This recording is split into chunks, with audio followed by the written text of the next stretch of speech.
Sa mga sinaunang teksto, mayroong isang kwento na bihirang binabanggit, isang salaysay ng mga nilalang na nagmula sa langit ngunit bumaba sa lupa. Sila ang mga Watchers o tagamasid, mga anghel na may tungkuling bantayan ang sangkatauhan. Ngunit sila ay lumihis sa kanilang landas. Ang kanilang kwento ay matatagpuan sa aklat ni Enoch, isang sinaunang akda na nagbibigay liwanag sa isang madilim na kabanata ng kasaysayan. Sino nga ba ang mga makapangyarihang nilalang na ito? Bakit nila tinalikuran ang kanilang banal na tungkulin?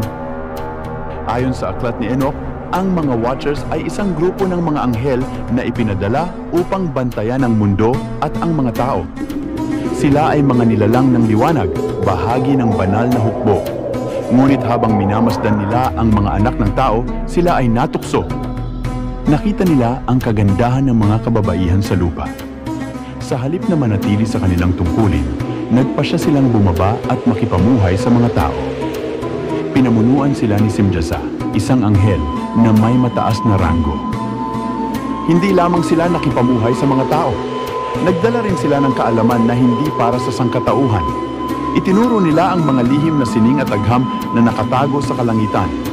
Ito ang kaalaman na nagpabago sa takbo ng kasaysayan ng tao. Itinuro nila ang paggawa ng mga sandata mula sa metal, ang pagmimina ng mga mahahalagang bato, at ang paglikha ng mga pampaganda.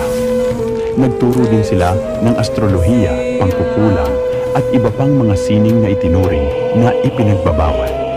Ang kaalamang ito ay nagbigay kapangyarihan sa tao, ngunit nagdulot din ng kaguluhan. Ang kanilang pakikipag-ugnayan sa mga tao ay nagbunga ng isang lahi ng mga higante.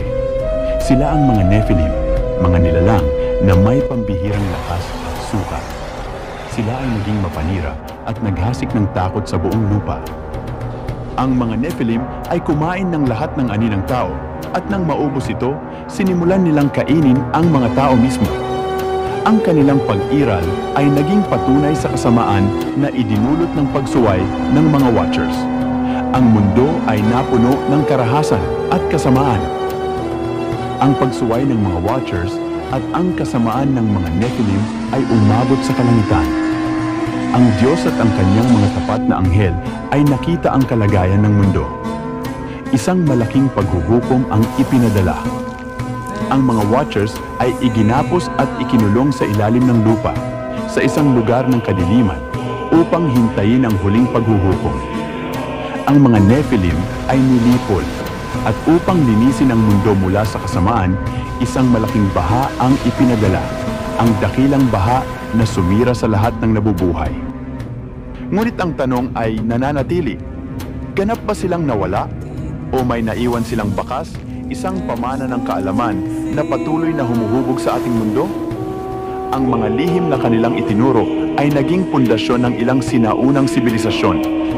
Ang kanilang kaalaman sa metalurhiya, arkitektura at astrolohiya ay makikita sa mga sinaunang istruktura at teksto. Posible kayang ang mga Watchers, kahit nakakulong, ay nag-iwan ng mga pahiwatig o kasangkapan na patuloy na ginagamit ng mga piling tao sa kasalukuyan? Ang kwento ng mga Watchers ay nagpapahiwatig na ang mga nilalang mula sa ibang dimensyon o kaharian ay maaaring direktang nakialam sa kasaysayan ng tao.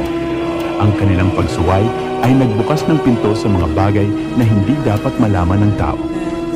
Hanggang ngayon, ang mga misteryo ng sinaunang mundo, ang mga biglaang pag-unlad sa teknolohiya ng mga sinaunang sibilisasyon, at ang mga kwento ng mga higante ay nagpapaisip sa atin. Maaari kayang ang mga ito ay mga bakas ng impluwensya ng mga Watchers? Ang kanilang kwento ay hindi lamang isang alamat.